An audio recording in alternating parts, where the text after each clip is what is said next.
আসসালামু আলাইকুম। Global super লিগে সাকিব আল হাসান কিন্তু অনেকদিন যাবতই কিন্তু অনেকটা একটা আশা ছিল যে রংপুরে বাংলাদেশে প্রায় মানুষের আশা ছিল, বিশেষ করে আমি আশা করছিলাম যে যেহেতু গ্লোবাল সুপার লিগটা রংপুরটা বাইরে খেলতেছে, যেহেতু বাইরের দেশে খেলা, যেহেতু আপনার হচ্ছে যে এটা মোটামুটি বলা যায় ওয়েস্ট ইন্ডিজে খেলা, তো সেখানে হয়তোবা টিমটাতে সাকিব আল হাসান থাকবে এরকমটা আশা কিন্তু ছিল।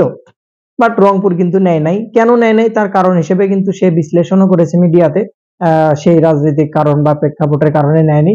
ফাইনালি কিন্তু গ্লোবাল সুপার লিগে দুবাই দুবাই ক্যাপিটালস এর হয়ে কিন্তু খেলবে সাকিব আল হাসান। দুবাই ক্যাপিটালসে একমাত্র অলরাউন্ডার কোটাতে একমাত্র আছে হচ্ছে গুলবাদিন নাইব, যেখানে সাকিব আল হাসানও যোগ হলো। অলরাউন্ডারের সংখ্যা একটু কম ছিল। তবে দুবাই ক্যাপিটাল যে প্ল্যানটা করে সাকিব আল হাসানকে নিয়েছে সেটা হচ্ছে, যেহেতু রংপুর কিন্তু ডিফেন্ডিং চ্যাম্পিয়ন এবং দলটা কিন্তু মোটামুটি বলা চলে যে খুব ভালো শক্তিশালী দলই কিন্তু রংপুর সাজাইছে। তো তার প্রতিপক্ষ হিসেবে বাংলাদেশি কাউকে অবশ্যই লাগবে, যার ভেতরে নিউজটা বলতে পারবে, দুর্বলতাগুলো বলতে পারবে। তো সাকিব কিন্তু যে সেই জায়গা থেকে কিন্তু মোটামুটি বলা চলে ভালো একটা চয়েস।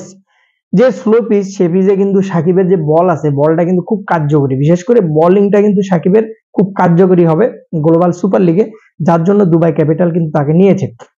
দুবাই ক্যাপিটালে সাদেকুল্লাহ আতাই এবং সাকিব আল হাসান, গুলবাদিন নাইব, মোটামুটি আফগানিস্তানের প্লেয়ার কিন্তু বেশি সংখ্যক আছে।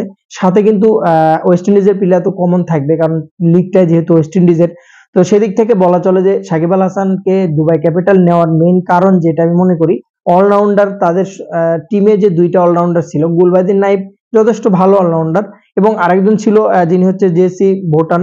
ভুটানের ক্ষেত্রে আমি মনে করি যে সাকিবের চাইতে অনেকটা পিছিয়ে থাকবে নতুন ইয়াং প্লেয়ার।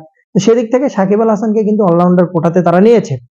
এবং দুবাই ক্যাপিটালের টিমটা যদি আপনি টোটালি ব্যালেন্স যদি আপনি দেখেন, বিদেশি কালেকশন যদি বলেন, আপনি বোলিং সাইড বলেন, মিডল অর্ডারটা কিন্তু সাকিব আসাতে অনেকটা শক্তিশালী হলো। তো এটা বিশাল একটা বিগ নিউজ, একটা বলা চলে গুড নিউজ বাংলাদেশের ক্রিকেটে যারা সাকিব ফ্যান আছেন তাদের জন্য, বিশেষ করে যে সাকিব আল হাসান গ্লোবাল সুপার লিগে রংপুরের প্রতিপক্ষ হবে, রংপুরের প্রতিপক্ষ হয়ে বল করবে।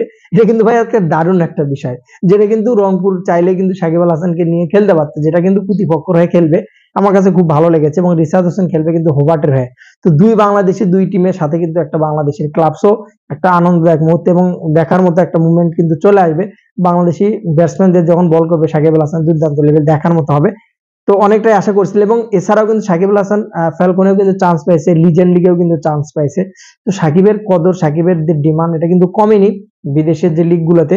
তার প্রমাণ কিন্তু Dubai capital global super league. Best of luck Shakib Al Hasan, দেখা যাক কি করে, ভালো কিছু করবে। ব্যাটে অতটা রান নাই যদিও, তারপরে কিন্তু তার বোলিংটা কিন্তু অনেক ধার, বিশেষ করে গায়নার মাঠে কিন্তু খুবই কার্যকরী বোলিং দরকার। কিন্তু ওয়েস্ট ইন্ডিজে পিচ গুলো এরকম ভাবে স্পিন সহায়ক এবং স্লো পিচ হয়, যেখানে রান করাটা অনেক কষ্ট হয়, যার জন্য সাকিব আল হাসান কিন্তু খুবই ইম্পর্টেন্ট যে কোনো একটা টিমের জন্য, ম্যানেজমেন্টের জন্য, যে কোনো একটা টাইম লাইন একাদশ সাজানোর জন্য। Best of luck Shakib Al Hasan. সালাম আলাইকুম।